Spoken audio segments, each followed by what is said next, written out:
இயேசுவில் பிரியமான சகோதர சகோதரிகளே, புனித வாரத்தின் இந்த 5வது நாளிலே நாம் பயணம் செய்ய குழுமியிருக்கின்றோம். இந்த புனித வாரத்தினுடைய ஒவ்வொரு நாளையும் நாம் ஆராய்ந்து பார்க்கின்ற பொழுது, சீர்தூக்கி பார்க்கின்ற பொழுது, இயேசு எத்தகைய மனவேதனை மிகுந்த ஒரு மனிதராக இருந்தார் என்று நமக்கு தெரியும். மேலோட்டமாக குருத்து ஞாயிறு, திங்கள், செவ்வாய், புதன், அடுத்து வியாழன், வெள்ளி, சனி, ஞாயிறு என்று நாம் கடந்து போகின்ற ஒரு மனிதர்களாக இருந்தால், இந்த 7 நாட்களுடைய மகத்துவம், மேன்மை, பரிசுத்தம், உன்னதம் நமக்கு புரியாது. வாரத்தில் வரக்கூடிய அந்த 7 நாட்களை போல இந்த புனித வாரம் சென்றுவிடும், எந்த பிரயோசனமும் இல்லை. மாறாக அந்த குருத்து ஞாயிறில் இருந்து ஒவ்வொரு நாளும் திங்கள், செவ்வாய், புதன், வியாழன், வெள்ளி, சனி, ஞாயிறு இந்த ஒவ்வொரு நாளையும் நாம் கூர்ந்து ஆராய்ந்து பார்த்து, இறைமகன் இயேசு இந்த ஒவ்வொரு நாளும் எப்படி அந்த நாட்களை அவர் கடத்தினார், அந்த ஒவ்வொரு நாளும் இறைமகன் இயேசு எதிர்கொண்ட சவால்கள் என்ன, தடைகள் என்ன, குழப்பங்கள் என்ன, வேதனை என்ன, வருத்தங்கள் என்ன, அடுத்து இயேசுவோடு பயணம் செய்த அந்த 12 சிலருடைய மனநிலை என்ன, அந்த 12 சிலர்களுடைய மனநிலையை இயேசு உள் உணர்ந்தவராக, அப்ப இயேசுனுடைய இதயம் எப்படிப்பட்ட இதயமாக இருந்திருக்கும், அவருடைய உணர்வுகள் எப்படிப்பட்ட உணர்வுகள், உணர்ச்சிகளாக இருந்திருக்கும். இவற்றையெல்லாம் நாம் கூர்ந்து பார்க்கக்கூடிய ஒரு பிள்ளைகளாக இருப்போம் என்றால், இந்த புனித வாரத்திலே நாம் இயேசு விட்டு விலகி செல்ல மாட்டோம், இயேசுவோடு பயணம் செல்வோம். அப்படி பார்க்கின்ற பொழுது அந்த குருத்து ஞாயிறு மக்கள் அனைவரும் மகிழ்ச்சியோடு தாவீது மகனுக்கு ஓசானா, ஓசானா. ஓசானா என்றால் எபிரேய மொழியிலே விடுவித்தருளும் ஆண்டவரை, தாவீதின் மகனை எங்களை விடுவித்தருளும், அடிமை தனையிலிருந்து விடுவித்தருளும், எங்களுக்கு விடுதலை கொடுக்கக்கூடிய ஒரு அரசராக வாரும் என்று சொல்லி மக்கள் அந்த கையிலே குருத்தோலை ஏந்தி ஓசானா, ஓசானா, தாவீதின் மகனுக்கு ஓசானா, விடுவித்தருளும் இயேசுவை என்று சொல்லி மகிழ்ச்சியோடு இயேசுவை அழைத்து செல்லுகின்றார்கள். அப்ப இயேசுவும் மகிழ்ச்சியோடு அந்த மக்கள் கூட்டத்தோடு செல்லுகின்றார். அன்று இயேசு ஜெருசலேம் நகரிலே ஆலயத்திலே என்ன செய்தார்? மார்க்கு நற்செய்தி 11ஆம் அதிகாரத்திலே அதை வாசிக்கின்ற பொழுது, இயேசு ஜெருசலேம் ஆலயத்தை சுற்றி பார்த்தார் என்று வாசிக்கின்றோம். அப்ப இயேசு ஜெருசலேம் ஆலயத்தை சுற்றி பார்த்தார். இயேசுனுடைய இதயம், உணர்வுகள் எப்படிப்பட்டதாக இருந்திருக்கும்? இந்த ஜெருசலேம் ஆலயத்திலே 3 ஆண்டுகள் நான் போதித்தேன், மக்களை சந்தித்தேன், மக்களோடு நான் உரையாடினேன். இந்த பரிசேயர்கள், மறைநூல் அறிஞர்கள் எதிர்த்த வினாக்களுக்கெல்லாம் பதில் கூறினேன்.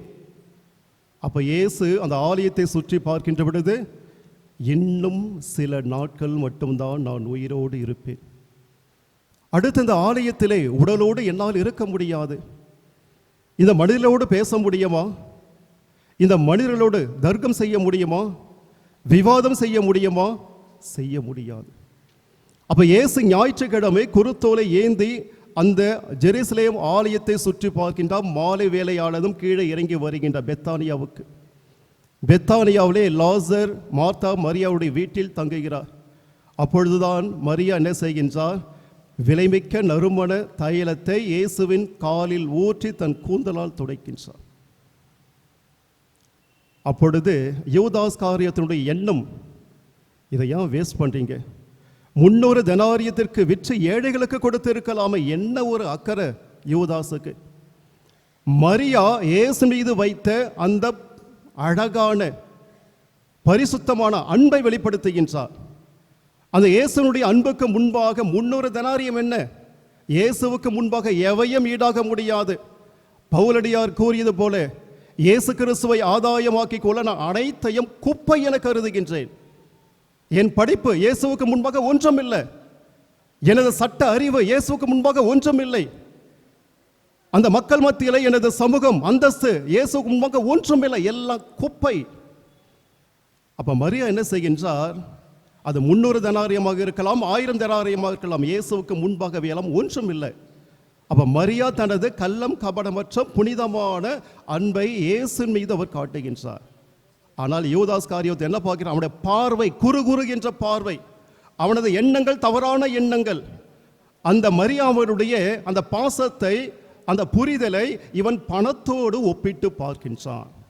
இவ்வளோ வேஸ்ட் பண்ணுறாங்களே, அதை வித்திருக்கலாமே. அப்பொழுது அழகாக யோவான் குறிப்பிடுவார், அவன் ஏழைகள் பால் கொண்டிருந்த அக்கறையினால் அல்ல, அவன் ஒரு திருடனாய் இருந்ததால். ஏனென்றால் அவனிடம் பணப்பை இருந்தது, காசெல்லாம் அவனை கொடுத்து வச்சாங்க. எப்படிப்பட்ட சீடர்கள் பாருங்க. அப்ப என்ன செய்கின்றான் இந்த யூதாஸ் காரியோத்? அந்த பணப்பையிலிருந்து பணத்தை திருடி கொள்வதும் உண்டு.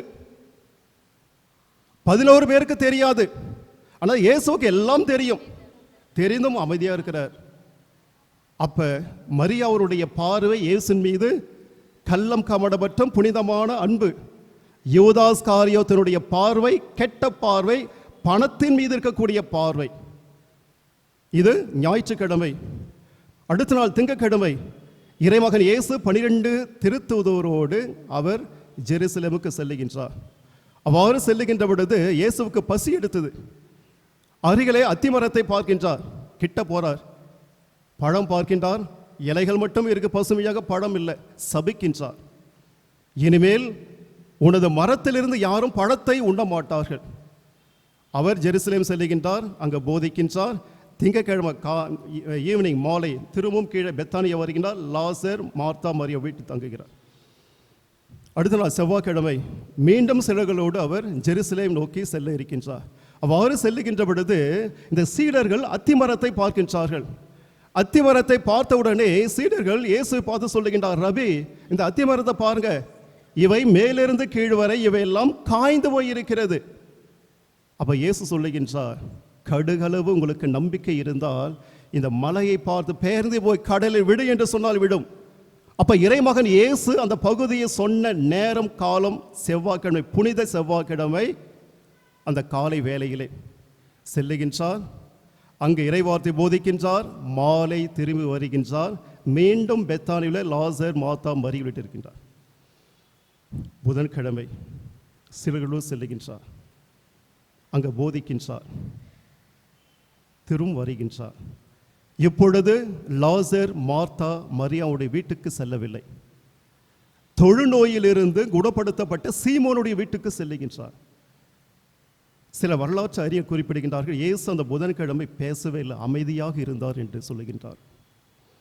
ஏன்னா இயேசுக்கு தெரியும் புதன்கிழமை அடுத்து வியாழக்கிழமை இன்று இரவு என்ன நிகழும் என்று இயேசுக்கு மட்டும்தான் தெரியும். இந்த 12 பேருக்கு தெரியாது. இந்த 11 யூதாஸ்கர் அவனுக்கு தெரியும், இயேசுவை காட்டி கொடுக்க போகிறார், இயேசு சாக போகிறார். அப்ப புதன்கிழமை என்ன செய்கின்றார்? இந்த சீமோனுடைய வீட்டில் இருக்கின்றார்.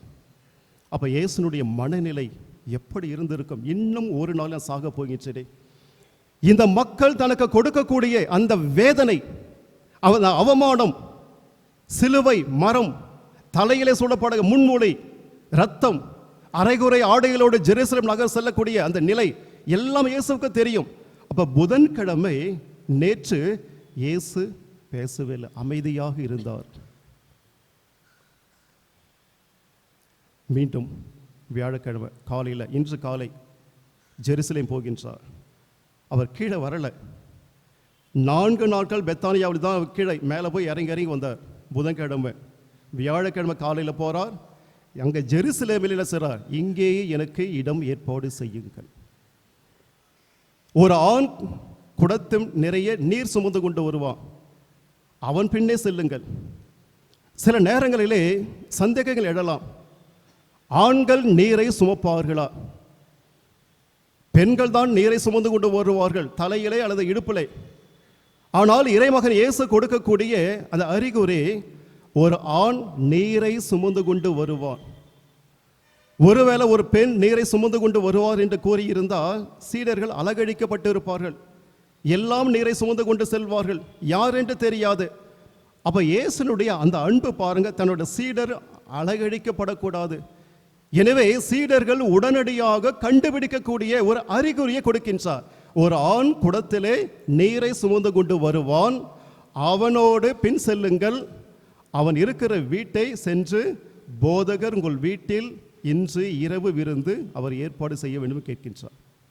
அப்ப பேதுரும் யோவானும் செல்லுகின்றார்கள். இன்று மாலை, இன்றைய நாளிலே அந்த விழாவைத்தான் இதோ இன்று நாம் சிறப்பித்துக் கொண்டிருக்கோம். சற்று யோசித்து பாருங்க, ஞாயிறு, திங்கள், செவ்வாய், புதன், இன்று வியாழன்.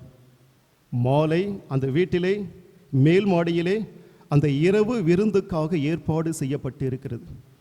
அப்போ இயேசுனுடைய அந்த இதயம், இயேசுனுடைய உணர்வுகள், இயேசுனுடைய உணர்ச்சிகள் எப்படிப்பட்டதாக இருந்திருக்கும்? 11 சிலருக்கு தெரியாது, 12வது நபருக்கு அவனுக்கு தெரியும் என்ன நிகழப்போகிறது என்று சொல்லி. அப்போ பார்க்கின்ற பொழுது இயேசு இன்றைய நாளிலே, அந்த இறுதி நாளிலே நற்கருணையை ஏற்படுத்துகின்றார். நற்கருணையை மக்களுக்கு பகிர்ந்து கொடுக்க குருத்துவத்தை ஏற்படுத்துகின்றார். அன்பு கட்டளையை நிறைவேற்ற வேண்டும் என்று அவர் பணிக்கின்றார். அப்போ பார்க்கின்ற பொழுது இறைமகன் இயேசு தான் உயிர் தேடுவதற்கு முன்பாக கொடுத்த அந்த வாக்குறுதி, மத்தேயு நற்செய்தி 28ஆம் அதிகாரம் 20ஆம் வசனம், இதோ நான் உங்களோடு என்றும் இருப்பேன். அப்ப இறைமகன் இயேசு விண்ணகம் சென்று விட்டார் 50ஆம் நாள்.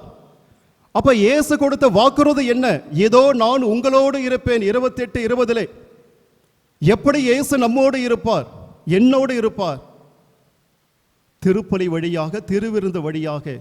அந்த கல்வாரி மலை என்பது முதல் திருவிருந்து, திருப்பலி.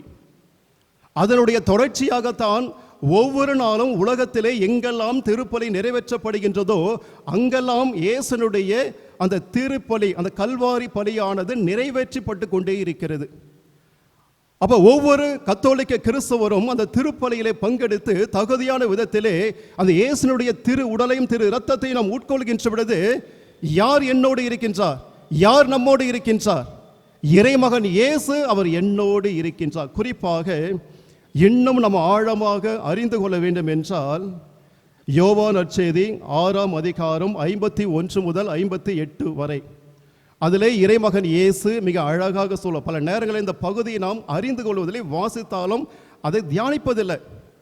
இந்த 8 வசனங்களை நாம் தியானித்தோம் என்றால் இந்த திருப்பலியை நாம் விட்டுவிட மாட்டோம்.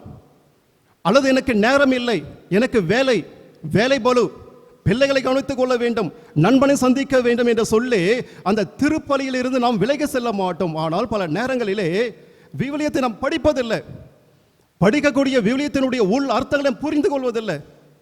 அப்படி பார்க்கின்ற பொழுது அந்த திருப்பலியினுடைய உன்னதத்தை, மேன்மையை, பரிசுத்தத்தை நாம் புரிந்து கொள்ள வேண்டும் என்றால் யோவான் நற்செய்தி 6ஆம் அதிகாரம் 51 முதல் 58 அதில் சொல்லுவார், விண்ணகத்திலிருந்து இறங்கி வந்த வாழ்வு தரும் உணவு நானே, இந்த உணவை எவராவது உண்டால் அவர் என்றுமே வாழ்வார். எனது சதையை உணவாக கொடுக்கிறேன், அதை உலகு வாழ்வதற்காகவே கொடுக்கின்றேன். நான் வாழ வேண்டும், என்னோடு சேர்ந்து உலகத்தில் இருக்கக்கூடிய அனைத்து மனிதர்களும் வாழ வேண்டும். அப்ப இறைமகன் இயேசு என்ன சொல்லுகின்றான்? தான் கொடுத்த அந்த வாக்குறுதி மத்தேயு நற்செய்தி 28:20, என்னாலும் உங்களோடு இருப்பேன். அப்ப சொல்லுகின்றார், எனது சதையும் இரத்தத்தையும் உண்டு குடித்தால் நான் உங்களோடு இருப்பேன். இந்த சதையும் இரத்தத்தையும் எதற்காக குடிக்கின்றேன்? உலகில் இருக்கக்கூடிய ஒவ்வொரு மனிதனும் எனது பிள்ளைகள், அது ஆணாக இருக்கலாம், பெண்ணாக இருக்கலாம், அவர்கள் வாழ்வதற்காக நான் எனது சதையும் இரத்தத்தையும் கொடுக்கின்றேன். அப்ப இயேசு சொன்ன அந்த வாக்குறுதி ஒவ்வொரு நாளும் திருப்பலியிலே நிறைவேறி கொண்டே இருக்கிறது. அடுத்தவர் சொல்லுவார், எனது சதை உண்மையான உணவு, எனது இரத்தம் உண்மையான பானம், எனது சதையை உண்டு எனது இரத்தத்தை குடிப்போர் என்னோடு இணைந்திருப்பர், நானும் அவர்களோடு இணைந்திருப்பேன். இயேசு என்னோடு இணைந்திருக்கின்றார். அப்ப நான் இயேசுவோடு இணைந்திருக்க வேண்டும் என்றால், ஒன்றித்திருக்க வேண்டும் என்றால், இயேசு என்னுள் வாழ வேண்டும் என்றால் நான் என்ன செய்ய வேண்டும்? இறைமகன் இயேசு கொடுக்கக்கூடிய இந்த உன்னதமான கல்வாரி திருப்பலியிலே தகுதியான விதத்திலே நான் என்னை இணைத்து கொண்டு இயேசு கொடுக்கக்கூடிய சதையும் இரத்தத்தையும் நான் உண்ணுகின்ற போது, குடிக்கின்ற பொழுது இயேசு என் கூட இருப்பார். மனிதர்கள் இல்லாமல் போகலாம், மனிதர்கள் விலகி செல்லலாம், அல்லது மனிதர்கள் சூழ்நிலைக்கு ஏற்ப என்னோடு இருக்கலாம், இல்லாமல் போகலாம். ஆனால் என்னோடு இருப்பவர் யார் என்றால் இறைமகன் இயேசு மிக அழகாக சொல்லுகின்றார், நீ எனது சதையை உண்டு இரத்தத்தை குடித்தால் நான் உன்னோடு இணைந்திருப்பேன், நீங்களும் என்னோடு இணைந்திருப்பீர்கள். இறுதியாக அவர் அழகாக சொல்லுவார் 58வது வசனத்திலே, விண்ணகத்திலிருந்து இறங்கி வந்த உணவு இதுவே, இது நம் முன்னோர் உண்ட உணவு போன்றது அல்ல, அதை உண்டவர்கள் இறந்து போனார்கள், இவ்வுணவை உண்போர் என்றும் வாழ்வர். அப்ப ஒவ்வொரு நாளும் திருப்பலியிலே பங்கெடுத்து இயேசு கொடுக்கக்கூடிய விலை மதிப்பற்ற அந்த இயேசுடைய திரு உடலையும் திரு இரத்தத்தையும் நான் உண்டு குடிக்கின்ற பொழுது எனக்கு சாவு எப்போதும் இல்லை. மக்கள் பார்வையிலே சாவு என்பது இயேசுவின் பார்வையிலே அது நீண்ட உறக்கம். நான் உறங்கிக் கொண்டிருக்கின்றேன். உறங்கிக் கொண்டிருக்கிற ஒரு நபர் எப்பொழுதாவது எழுந்திருப்பார். அப்ப இறைமகன் இயேசு சொல்லக்கூடிய அழகான ஒரு வார்த்தை, எனது சதையை உண்டு இரத்தத்தை குடிப்பவனு என்றுமே சாகான், அவன் வாழ்ந்து கொண்டே இருப்பான். மரணம் என்பது ஒரு நீண்ட தூக்கம். அந்த தூக்கத்திலிருந்து இறைவன் என்றாவது ஒரு நாள் என்னை எழுப்புவார். இந்த 8 வசனங்களை ஒவ்வொரு நாளும் படித்தால் இந்த திருப்பலி போர் அடிக்காது. அல்லது நமது வீட்டில் அமர்ந்து கொண்டு லைவ் டெலிகாஸ்ட், இந்த கோயில பூச இது வேணாம், அந்த கோயிலை வைப்போம், இந்த கோயில் தேவையில்லை, அந்த கோயில், ஒரு திரைப்படத்தை பார்ப்பது போல அநேக கத்தோலிக்க கிறிஸ்தவர்கள் என்ற இல்லத்தில் அமர்ந்து கொண்டு இந்த திருப்பலியை திரைப்படமாக பார்த்து கொண்டிருக்கின்றார். என்ன பிரயோசனம்? எந்த பிரயோசனம் இல்லை. அப்ப இறைவன் இருக்கக்கூடிய புனிதமான ஆலயத்திற்கு வந்து அனைவரும் ஒன்றாக ஒரு மனதோடு இணைந்து ஒரே குடும்பமாக இறைமகன் இயேசு என்ற கல்வாரி பலியிலே திருப்பலியிலே பங்கெடுத்து அவர் கொடுக்கக்கூடிய விலை மதிப்பற்ற திரு உடலையும் திரு இரத்தத்தையும் நான் உட்கொள்கின்ற விடுது. நான் எதற்கும் பயப்பட தேவையில்லை. ஏனென்றால் இயேசு என்னோடு இருக்க, நான் அவரோடு இருக்கிறேன். அந்த உணவு எனக்கு வாழ்வு கொடுக்கக்கூடிய, எனக்கு இறப்பு என்பதே இல்லை. இறப்பு என்றால் என்ன? அது நீண்ட தூக்கம். இறைவன் எழுப்புவார் என்னை. பாருங்க எவ்வளவு அழகான ஒரு உன்னதமான இறைவன் என்னோடு இருக்க இந்த திருப்பலியை கொடுத்திருக்கின்றார். அடுத்ததாக இந்த விலைமதிப்பற்ற இயேசுவினுடைய திரு உடலையும் இரத்தத்தையும் சதையும் இரத்தத்தையும் கொடுக்கணும். எப்படி கொடுக்க முடியும்? அதற்காகத்தான் இன்றைய நாளிலே குருத்துவத்தை ஏற்படுத்தினார், குருக்களை ஏற்படுத்தினார்.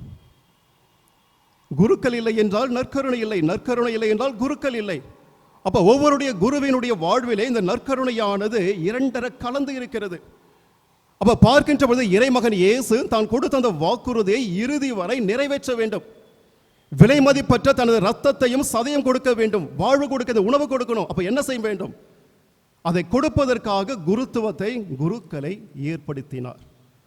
அந்த குருக்கள் தான் இன்று வரை, இன்னும் வரக்கூடிய 1000 ஆண்டுகள் 2000 ஆண்டுகள் அன்றைய நாளிலே குருக்கள் இந்த உன்னதமான திருப்பலியை நிறைவேற்றி மக்களுக்கு விலை மதிக்கப்படாத இயேசுனுடைய திரு உடலையும் திரு இரத்தத்தையும் கொடுப்பார். அப்ப நினைச்சு பாருங்க, அன்று இறைமகன் இயேசு ஏற்படுத்திய நற்கருணை குருத்துவத்தை இன்று வரை நாம் கடைபிடித்துக் கொண்டே இருக்கின்றோம். இந்த நற்கருணை உட்கொள்வதால் எனக்கு என்ன பிரயோசனம்? எனக்கு என்ன கிடைக்கும்? சில பேர் கேட்கலாம், பூசுக்கு போய் எனக்கு என்ன கிடைக்க போகுது, அல்லது இயேசுனுடைய நற்கருணை உட்கொண்டு எனக்கு என்ன கிடைக்க போகிறது? பல்வேறு விதங்களிலே வினாக்களை எழுப்புகின்ற நமக்கு ஒரு உண்மை நிகழ்வு அழகாக நமக்கு கொடுக்கிறது. பிரேசில் நாட்டிலே மினாஸ் ஜெரைஸ் என்ற மாநிலத்திலே ஃப்ளோரிபஸ் டி ஜீசஸ் என்ற ஒரு பெண்மணி, அந்த பெண்மணி 1913ஆம் ஆண்டு அவர் பிறக்கின்றார்.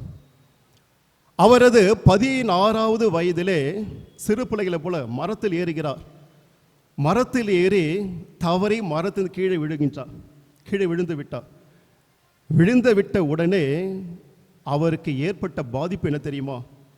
அவருக்கு பசி எடுக்காது, அவருக்கு தாகம் எடுக்காது, தூக்கம் வராது. இந்த 3 பிரச்சனை, பசி, தாகம், தூக்கம், இந்த 3ம் இல்லை. மருத்துவர்கள் எவ்வளோ முயற்சி செய்கின்றார்கள், உணவு கொடுக்கின்றார்கள், தண்ணீர் கொடுக்கின்றார்கள், ஒன்றுமே இல்லை, ஒன்றும் முடியல. அந்த உணவு உள்ளே செல்லல, தூக்கம் வரல. இறுதியாக அந்த ஃப்ளோரன்ஸ் டி ஜீசஸ் அந்த பெண்மணிக்கு நற்கருணை வழங்குகிறார்கள். ஒவ்வொரு நாளும் அந்த பெண்மணிக்கு நற்கருணை வழங்குகின்றார்கள். அந்த நற்கருணை மட்டும் அவர் உடலுக்குள் செல்லுகிறது. இது நாட்கள் சென்று கொண்டே இருக்கிறது. பிறகு என்ன செய்கின்றார்கள்? வாரத்துக்கு ஒரு முறை அவர் இருக்கக்கூடிய அறையிலே திருப்பலி நிறைவேற்றுவார்கள் குருக்கள். இவ்வாறு எத்தனை நாட்கள் தெரியுமா? எத்தனை ஆண்டுகள் தெரியுமா? 60 ஆண்டுகளுக்கு மேலாக. அந்த சகோதரி பிறந்தது 1913. 16வது வயதிலே அவர் அடிபட்டது. பசி, தாகம், தூக்கம் இருக்காது. அவர் இறந்தது 1999ஆம் ஆண்டு ஏப்ரல் மாதம். அப்ப ஏறக்குறைய 60 ஆண்டுகளுக்கு மேலாக அவர் உயிர் வாழ்ந்தது நற்கருணையை மட்டும் உண்டு, வேற எந்த உணவும் இல்லை. மருத்துவர்கள் ஆராய்ச்சி செய்து பார்க்கின்றார்கள், இந்த ஃப்ளோரன்ஸ் ஜீசஸ் இந்த பெண்மணிக்கு என்ன ஒரு அதிசயம், அற்புதம், சாப்பிடல, தூக்கம் இல்லை, எதுவும் இல்லை, ஆனால் உயிரோடு இருக்கின்றார்களே. ஆராய்ச்சி செய்கின்றார்கள், எந்த விதமான வாய்ப்பும் கண்டுபிடிக்க முடியல. அது நற்கருணை செய்த அதிசயம். அப்ப 1999 அந்த ஃப்ளோரன்ஸ் டி ஜீசஸ் மரிக்கின்றார். 20 குருக்கள் 12,000 இறைமக்கள் அனைவரும் ஒன்று சேர்ந்து அவரை அடக்கம் செய்கின்றார்கள். 6 ஆண்டுகள் கழித்து 2005ஆம் ஆண்டு கடவுளுடைய ஊழியர் என்று பட்டம் கொடுக்கின்றார்கள். பாருங்க, நற்கருணை ஆண்டவர் அந்த சகோதரிக்கு செய்த அதிசயம். உணவு அவரை காப்பாற்றியதா, நீர் அவரை காப்பாற்றியதா? எதுவும் அல்ல. இறைமகன் இயேசுனுடைய விலை மதிக்க முடியாத அந்த திரு உடல் சதை அவரை காப்பாற்ற 60 ஆண்டுகளுக்கு மேலாக. என் சதையை உண்டை இரத்தத்தை குடித்தால் உங்களுக்குள் நிலை வாழ்வு இராது. அப்ப இறைமகன் இயேசு சொன்ன அந்த நிலை வாழ்வை அந்த சகோதரி 60 ஆண்டுகள் அவர் வாழ்ந்தார். இந்த உலகத்தினுடைய உணவு அவரை காப்பாற்றவில்லை, சத்தான உணவுகள் காப்பாற்றவில்லை, நீர் காப்பாற்றவில்லை. அவரை காப்பாற்றுவது இறைமகன் இயேசுனுடைய விலை மதிக்க முடியாத அந்த சதை மட்டும்தான். இரண்டாவதாக இறைமகன் இயேசு சிலருடைய காலடியை கழுவுகிற இன்னும் அடுத்த சில நிமிடங்களிலே அந்த நிகழ்வானது நடைபெற இருக்கிறது. எதற்காக இறைமகன் இயேசு சிலருடைய காலடியை கழுவ வேண்டும்? அவருடைய கலாச்சார பின்னணியை பார்க்கின்ற பொழுது இந்த மக்கள் அவர் தெருவில் செல்லுகின்ற பொழுது, சாலையில் செல்லுகின்ற பொழுது சில நேரங்களில் காலணிகள் இல்லாமல் செல்வார்கள். காலணி அணிந்து சென்றாலும் அந்த மண் புழுதி, செம்மண் புழுதி கால் முழுவதும் படிந்திருக்கும். அப்போ அந்த அழுக்கோடு உள்ளே செல்ல முடியாது. எனவே என்ன செய்வார்கள், அவர்கள் வீட்டுக்குள் செல்வதற்கு முன்பாக அந்த வீட்டில் கூடிய கடைநிலை ஊழியர், அப்படி என்றால் அடிமை, அந்த அடிமை என்ன செய்ய வேண்டும், அந்த வீட்டுக்குள் வரக்கூடிய நபர்களுடைய பாதங்களை தண்ணீர் ஊற்றி கழுவ வேண்டும், சுத்தப்படுத்த வேண்டும். வீட்டுக்குள் செல்லுகின்றார்கள். அடுத்து இரண்டாவதாக உணவு உட்கொள்வதற்கு முன்பாக மீண்டும் தண்ணீர் கொடுக்க வேண்டும். அவர்கள் தன் கைகளை கழுவி உணவு உண்ணுவார்கள். ஒரு அடிமை செய்யக்கூடிய ஒரு பணியை இறைமகன் இயேசு செய்தார். எதற்காக செஞ்சார்? இயேசுவுக்கு தேவையா? கடவுளுடைய மகனாக இருக்கின்றார், மெசியாவாக இருக்கின்றார், மீட்பராக இருக்கின்றார். அவர் ஏன் பாவிகளாகிய அந்த 12 திருத்தூதருடைய பாதங்களை தொட்டு கழுவி முத்தம் செய்ய வேண்டும்? லூக்கா நற்செய்தி 22ஆம் அதிகாரம் 26ஆம் வசனத்திலே இந்த சீடர்கள் ஒருவரோடு ஒருவர் போட்டி போட்டுக் கொண்டு இருக்கின்றார்கள். இயேசுவுக்கு அருகிலே வலப்புறம் இடப்புறம் யார் இருக்க வேண்டும், யார் first place, second, third, fourth and fifth. அப்போதான் இயேசு சொல்லுகின்றார் 24, 26, 22, 26, இதோ உங்களுள் பெரியவன் சிறியவனாக இருக்க வேண்டும், அதிகாரி தொண்டனாக இருக்க வேண்டும். யார் பெரியவர்? பந்தியில் அமர்ந்திருப்பவரா, பணிவிடை செய்பவரா? பந்தியில் அமர்ந்திருப்பவர் தான் பெரியவர், பணிவிடை செய்பவர் சிறியவர். நான் பந்தியில் அமரக்கூடிய தகுதி எனக்கு இருந்திருப்பினும் பந்தியில் அமர நான் ஆசைப்படவில்லை, மாறாக பந்தியில் அமர்ந்திருக்கக்கூடிய நம்மளுடைய பாதங்களை கழுவ நான் ஆசைப்படுகின்றேன். என்னிடமிருந்து கற்றுக்கொள்ளுங்கள்.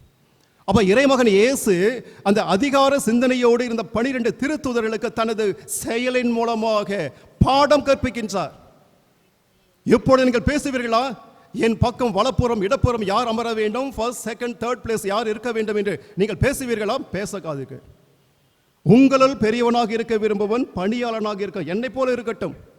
எனவே இறைமகன் இயேசு அதிகார சிந்தனையோடு இருந்த அந்த திருத்தூதர்களுக்கு படிப்பினையை அந்த செயல் வடிவமாக அவர் கற்றுக் கொடுக்கின்றார். இறுதியாக இத்தாலி நாட்டிலே டோனி பெலோ ஒரு ஆயர் அவர்கள் வசிக்கின்றார்கள். அவருடைய 58வது வயதிலே அவர் புற்றுநோயால் இறந்து போகின்றார். அந்த புற்றுநோயால் இறப்பதற்கு முன்பாக படுத்த படுக்கையாக இருக்கின்றார். அவர் புனித வியாழக்கிழமை தனது மறைமாவட்ட குருக்களுக்கு அவர் ஒரு மடல் எழுதுகின்றார். அந்த மடல் அவரால் எழுத முடியாது. அவருடைய செக்ரட்டரி ஃபாதர் அவரை அழைத்து தான் என்னவெல்லாம் சொல்ல விரும்புகின்றனோ அவற்றையெல்லாம் அவர் எழுதி கொண்டிருக்கின்றார். அந்த மடல் எழுதிய பொழுது அதை ஒரு புத்தகமாக அவர் வெளியிடுகின்றார்கள், மறை மாவட்ட குருக்கள் அனைவருக்கும் கொடுக்கின்றார்கள். அதனுடைய தலைப்பு என்ன தெரியுமா? The stole and the towel. Stole என்றால் தெரியும், குருக்கள் அந்த தோள்பட்டை துகில், இதுதான் ஸ்டோல், தி ஸ்டோல். அடுத்ததாக தி டவல், அந்த இடுப்பிலே கட்டி கொண்டிருக்கக்கூடியது. அந்த புனித வியாழக்கிழமையிலே இந்த இரண்டு மிகப்பெரிய அடையாளங்கள், இந்த ரெண்டும் புரிஞ்சுனா போச்சு, ஹோலி தர்ஸ்டே நமக்கு புரிஞ்சிடும். அப்போ இந்த ஸ்டோல் அண்ட் த டவல், இந்த இரண்டு தான் இன்னும் சில மணி நேரத்தில் குருக்கள் அணிய போகின்றார்கள். அப்போ சொல்லுகின்றார், தனது மடலிலே அழகாக விளக்குகின்றார். அருட்தந்தை அருள்ராஜ் அவர்கள் இதை இன்னும் ஒரு படி மேலே சென்று ஆழமாக அவர் குறிப்பிடுவார். ஸ்டோல் எதை குறிக்கிறது? இறைவனை குறிக்கிறது. அருள் பணி என்று நாம் குருக்களுக்கு முன்பாக போகிறோம். அருள் பணி சோ அண்ட் சோ இல்லை, அருள் பணி ஆரோக்கிய சகாய செல்வம். அந்த அருள் பணியினுடைய விரிவாக்கம் என்ன, அர்த்தம் என்ன என்றாவது நாம் யோசித்திருப்போமா? அருள் பணி, அருள் ஃபஸ்ட்டு, அருள் வாழ்வு, பணி வாழ்வு. இந்த ஸ்டோல் எதை குறிக்கிறது என்றால் அருள் வாழ்வு, இறைவனோடு இணைந்த வாழ்வு, அருள் வாழ்வு. ஒவ்வொரு குருவும் இந்த ஸ்டோல், அந்த தோள்பட்டை துகில் மேலே போடுகின்ற பொழுது அவருக்கும் இறைவனுக்கும் இடையே இருக்கக்கூடிய உறவு அருள் வாழ்வு. அடுத்து குருவானவர் இந்த துண்டை தனது இடுப்பில் கட்டிக்கொள்ள இருக்கின்றார், பணி வாழ்வு. மனிதர்களோடு அவர் பணி செய்ய வேண்டும். அருள் வாழ்வு, பணி வாழ்வு. இந்த இரண்டும் ஒன்றோடு ஒன்று பிணைந்திருக்கிறது. ஒருவேளை இந்த தோள்பட்டை துகில் இல்லை என்றால், இந்த பனி துகில் மட்டும், இடுப்பு துகில் மட்டும் இருந்தால் அந்த வாழ்வு முழுமையான வாழ்வு அல்ல.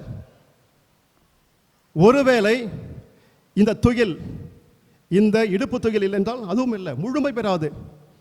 அப்ப பார்க்கின்ற பொழுது ஒருவேளை இந்த துகில் மட்டும் ஒரு நபருடைய வாழ்விலே ஒரு உச்சம் பெற்றது என்றால் அவரது வாழ்விலே இந்த பனித்துகில் இருக்காது, மக்களிடம் உரையாடல் இருக்காது. அப்ப இந்த தோள்பட்டை துகில் என்ன செய்யும் என்றால் அந்த நபரை, அது குருவானாக இருக்கலாம், மற்றவராக இருக்கலாம், அவரை அவரது அதிகாரம் மற்ற நிலையை நோக்கி அழைத்து செல்லும். நான் தான் கடவுள், எனக்கு எல்லா வல்லமையும் இருக்கிறது, எனக்கு எல்லா சக்தியும் இருக்கிறது. அப்ப நான் என்ன செய்வேன்? இதை வைத்துக்கொண்டு இது எனக்கு அங்கீகாரம் கொடுக்கிறது, அதிகாரம் கொடுக்கிறது. இந்த அதிகாரத்தை நான் தவறான விதத்திலே பயன்படுத்தக்கூடிய ஒரு நபராக குருவா மாறிடுவேன். எனக்கு எல்லா அதிகாரம் இருக்கிறது, நான் என்ன வேணா செய்வேன். மக்கள் நீங்கள் பணிந்திருக்க வேண்டும், பணிவு இருக்காது. ஒருவேளை எனது வாழ்விலே இந்த தோள்பட்டை துகில் இல்லாமல் இந்த இடுப்பு துகில் மட்டும் இருக்கும் என்றால் கடவுள் என் வாழ்க்கையில் இல்லை. அப்ப நான் என்ன செய்வேன்? எனக்கு கடவுள் தேவையில்லை, எனக்கு எல்லா அறிவும் இருக்கிறது, சக்தியும் இருக்கிறது, என்னால் என்ன வேணாலும் செய்ய முடியும். இந்த இடுப்பு துகில், எனக்கு கடவுளை தேவையில்லை.